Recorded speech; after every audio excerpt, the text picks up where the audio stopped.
I want to take a closer look at this little word real. I propose, if you like, to discuss the nature of reality, a genuinely important topic, though in general I don't much like making this claim. There are two things, first of all, which it is immensely important to understand here. One, real is an absolutely normal word, with nothing newfangled or technical or highly specialized about it. It is, that is to say, already firmly established in, and very frequently used in, the ordinary language we all use every day.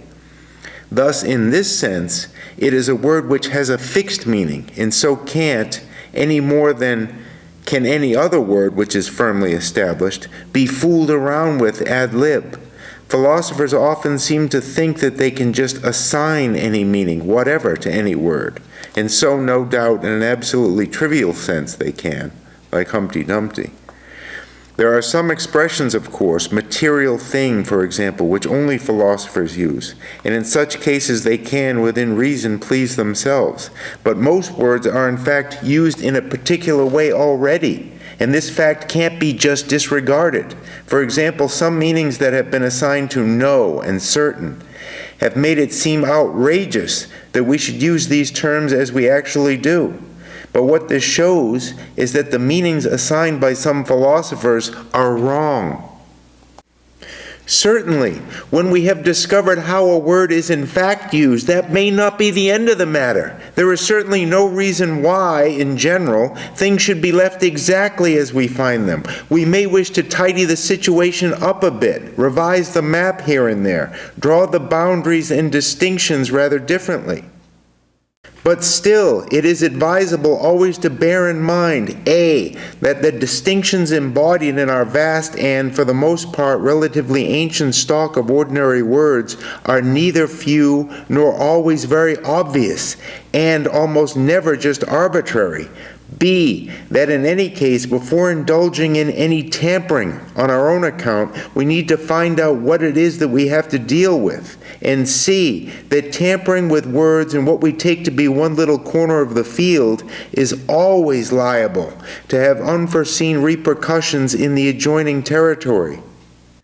Tampering, in fact, is not so easy as is often supposed, is not justified or needed so often as is often supposed, and is often thought to be necessary just because what we've got already has been misrepresented.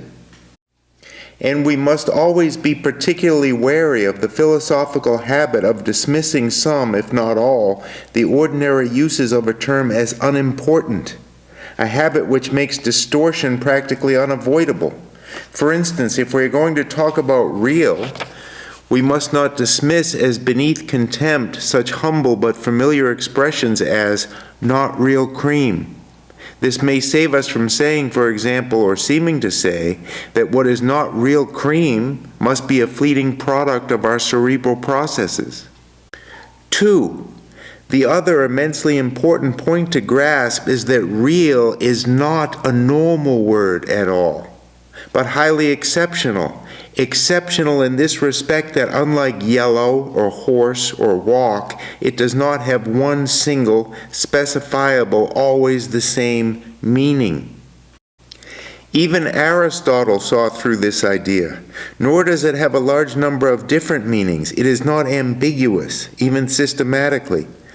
Now, words of this sort have been responsible for a great deal of perplexity.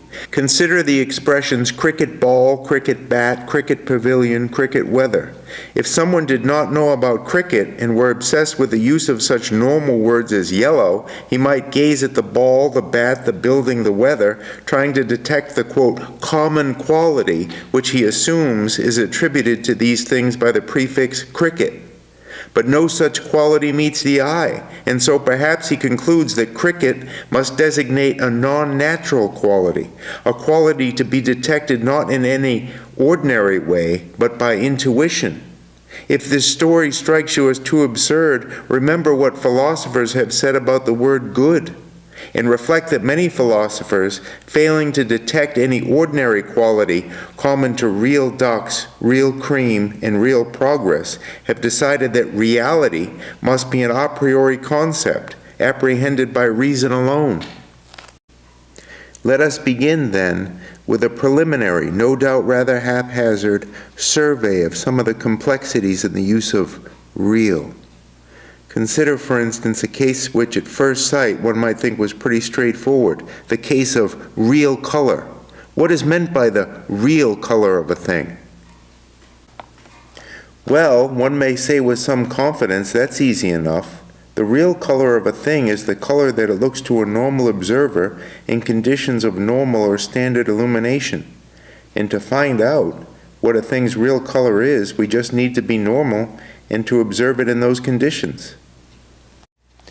Suppose A, that I remark to you of a third party, that isn't the real color of her hair.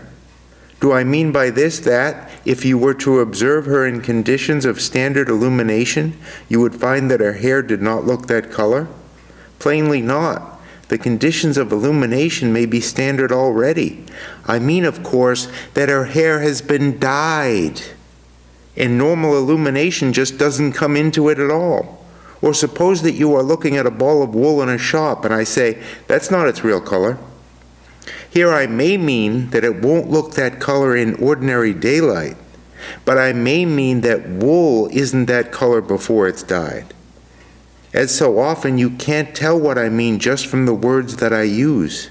It makes a difference, for instance, whether the thing under discussion is or is not of a type which is customarily dyed. Suppose B, that there is a species of fish which looks vividly multicolored, slightly glowing perhaps, at a depth of 1,000 feet.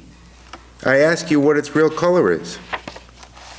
So you catch a specimen and lay it out on deck, making sure the condition of the light is just about normal, and you find that it looks a muddy sort of grayish white. Well, is that its real color? It's clear enough at any rate that we don't have to say so. In fact, is there any right answer in such a case? Compare. What is the real taste of saccharin? We dissolve a tablet in a cup of tea and we find that it makes the tea taste sweet. We then take a tablet neat and we find that it tastes bitter. Is it really bitter or really sweet? C. What is the real color of the sky?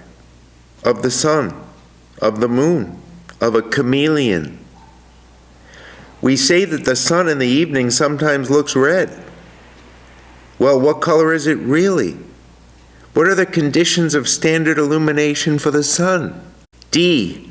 Consider a pointillist painting of a meadow, say. If the general effect is of green, the painting may be composed of predominantly blue and yellow dots. What is the real color of the painting? E. What is the real color of an afterimage? The trouble with this one is that we have no idea what an alternative to its real color might be. Its apparent color, the color that it looks, the color that it appears to be. But these phrases have no application here. You might ask me, what color is it really, if you suspected that I had lied in telling you its color. But what color is it really is not quite the same as what is its real color. Or consider real shape for a moment. This notion cropped up, you may remember, seeming quite unproblematic when we were considering the coin, which was said to look elliptical from some points of view.